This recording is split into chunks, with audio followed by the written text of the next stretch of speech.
everyone, Mark Valentini with PHCC Legislative Affairs. Just want to give you a brief update on what has happened over the weekend in Congress.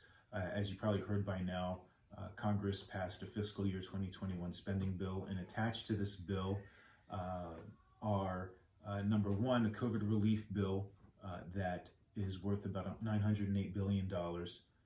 And then the other one is a tax extenders package, which includes some PHCC policy priorities that I'm going to get into.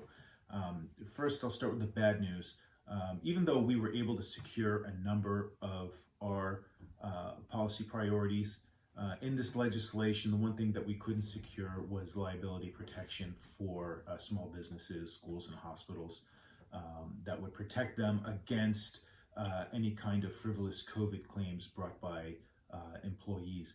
And so we're rather disappointed about that. That was that was probably our top priority in any COVID relief bill that was going to come out of Congress. However, it's anticipated that Congress is going to bring up another COVID relief bill sometime next year, early next year, and liability protection is still going to be in place. So PHCC is going to continue to push Congress to include this important protection in the next COVID relief bill, so that plumbing and HVAC contractors can be protected against frivolous claims that are brought from maybe their employees or possibly a customer. Considering the high risk work that contractors are engaged in and their exposure to the public, this is something that's rather important. So hopefully Congress will see the light on liability protection and include it in the next COVID relief package. Now on to the good news, though. For starters, the Paycheck Protection Program has been expanded. First of all, it's been extended through March. So if you haven't had the opportunity to take a PPP loan, you're going to have that opportunity again. On top of that, if you did pull a PPP loan and you continue to struggle, there is a second draw program available that will allow you to take an additional PPP loan to keep your business afloat. And hopefully that will be enough to ride out this pandemic as the vaccine becomes more available and people get vaccinated. So on top of that, the PPP program has also been expanded to 501c6 organizations, such as PHCC National and its state and local chapters.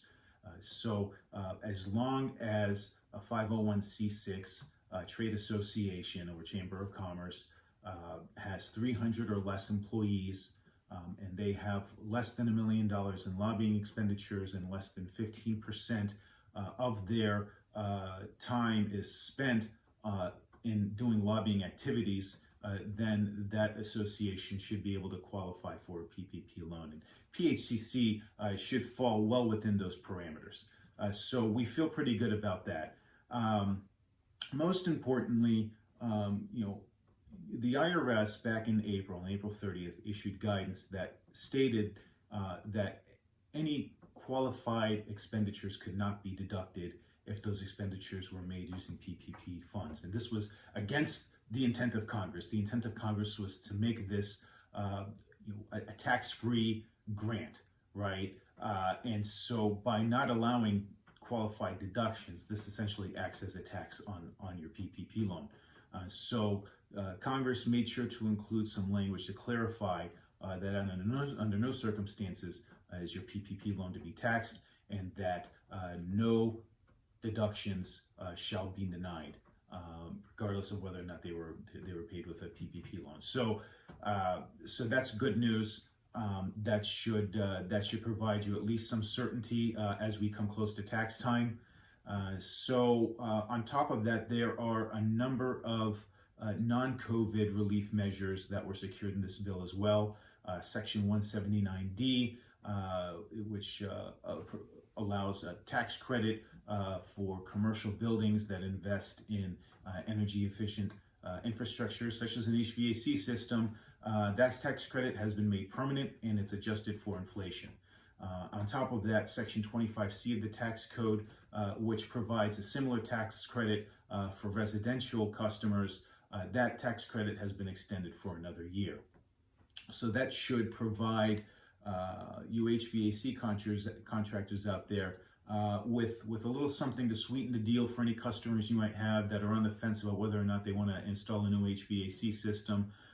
Keep in mind that they are going to be entitled to a tax credit if they do that, and of course they're going to have a more energy efficient system that's going to save them money, and it's better for the environment as well.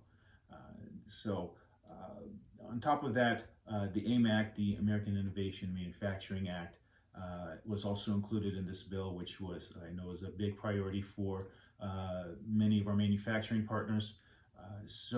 What the AIM Act does is it sets up a schedule and a framework for the phase down of the use of hydrofluorocarbons, particularly in refrigerants, and sets up sort of a timetable for a transition to the next generation of refrigerants.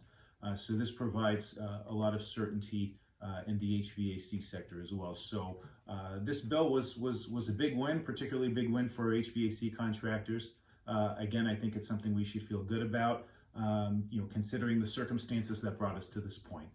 So with that, reach out to me or my colleague Chuck White here at PHCC anytime you have any questions or concerns. So in the meantime, I hope you and your families have a safe and healthy holiday season and a prosperous new year. And God bless you all. Take care.